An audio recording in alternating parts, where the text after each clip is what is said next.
Welcome to बियॉन्ड्स limit. तो आज हम देखेंगे कि हम स्टैक को क्यू की मदद से कैसे इंप्लीमेंट कर सकते हैं। क्यू किस पे काम करता है? FIFO, first in first out. और स्टैक किस पे काम करता है? Last in first out. तो आज हम फर्स्ट इन फर्स्ट आउट की मदद से लास्ट इन फर्स्ट आउट बनाएंगे। इसका हम बेसिकली इंप्लीमेंटेशन अभी आज एरे वाला देखेंगे। आने वाले वीडियोस में हम लिंक लिस्ट वाला भी देखेंगे। हमने बेसिकली क्या किया, क्यू फंक्शन नाम की क्लास बनाई। उसमें हमने क्या डिफाइन किया, एक एरे डिफाइन किया, फ्रंट रियर और साइड। जो वेरिएबल्स हमने कुछ ले लिए थे वही सेम टू सेम यहाँ भी ली। उसके बाद क्यू की कैपेसिटी डिफाइन की। हमको पता है कि हमारा एरे है तो फिक्स साइज होगा, तो हमने वहाँ पे कैपेसिटी डिफाइन की, जहाँ जो कि साइज बताया क्यू का क्या साइज होगा। इस एम्प्टी फंक्शन के लिए सीधे चेक करना है फ्रंट का -1 वैल्यू है तो खाली फंक्शन। फुल के लिए क्या है, रियर जो साइज -1 के बराबर हो गया तो आपका फुल फंक्शन फुल हो चुका है। एन क्यू अब क्या है, अगर फंक्शन फुल है तब तो आप एन क्यू फंक्शन नहीं कर सकते, और अगर फंक्शन एम्प्टी है तो फ्रंट की वैल्यू को बढ़ाओगे और एक फंक्शन रियर की वैल्यू को तो बढ़ाना ही है। और जो रियर है वहां पे आप न्यू वैल्यू स्टोर कराओगे। ऐसे अब डीक्यू में क्या होता है, डीक्यू में क्या करना है कि आप एक वैल्यू को पुल कर रहे हो, यानी कि आप फ्रंट को बढ़ा रहे होगे और एक जो सबसे पहला वेरिएबल है उसको हटा रहे हो। तो आपने क्या किया, वैल्यू में एरे ऑफ फ्रंट की वैल्यू को असाइन कराया है। आपने चेक किया है कि क्यू खाली है कि नहीं। फिर उसके बाद आपने क्या किया, फ्रंट को आगे बढ़ा दिया और वैल्यू को रिटर्न करा दी, क्योंकि हमको क्या होता है डीक्यू फंक्शन में हमेशा वैल्यू रिटर्न कराते हैं, कौन सी वैल्यू बाहर निकली वो चेक करने के लिए।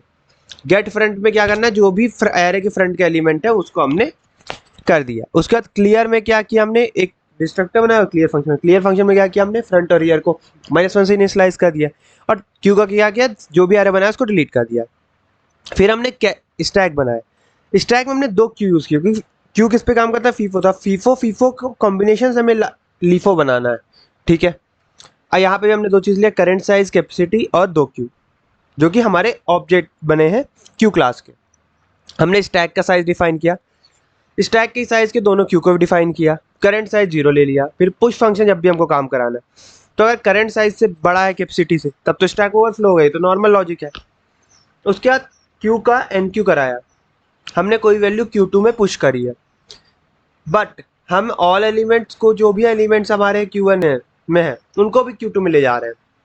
अगर Q2 जब तक खाली नहीं है तब तक सारे फंक्शन सारे वैल्यूज को डीक्यू करते जाओ। डीक्यू यानी एक एलिमेंट को डिलीट करो, पॉप करो, पॉप करो, पॉप करो, पॉप करो और एनक्यू करो, पॉप करो एनक्यू करो, मतलब Q1 से हटाओ और Q2 में डालो, ठीक है। फिर हमने क्या किया, स्वैप वेरिएबल बनाया। स्वैप वेरिएबल की मदद से हमने क्या किया, Q1 में जो वैल्यू आई उसको टेम्प में स्टोर करा के फिर Q2 की सारी वैल्यूज Q1 में डाली, फिर Q2 पे टेम्प की वैल्यू। तो उसके बाद करंट साइज को हमने बढ़ा दिया। तो यहाँ पे हमने बता दिया कैसी कौन सी वैल्यू स्टैक में पुश हुई। उसके बाद हमने पॉप फंक्शन लगाया। पॉप फंक्शन में क्या, जब तक Q1 नॉट एम्प्टी के बराबर है तब तक तो स्टैक ओवरफ्लो अंडरफ्लो होगा नहीं, स्टैक में कोई ना कोई वैल्यू होगी हमारे पास हटाने के लिए। उसके बाद अगर हम नेक्स्ट की बात करें तो हमारे टॉप फंक्शन क्या है, Q1 का जो भी फ्रंट एलिमेंट होगा वो हमारा टॉप फंक्शन होगा।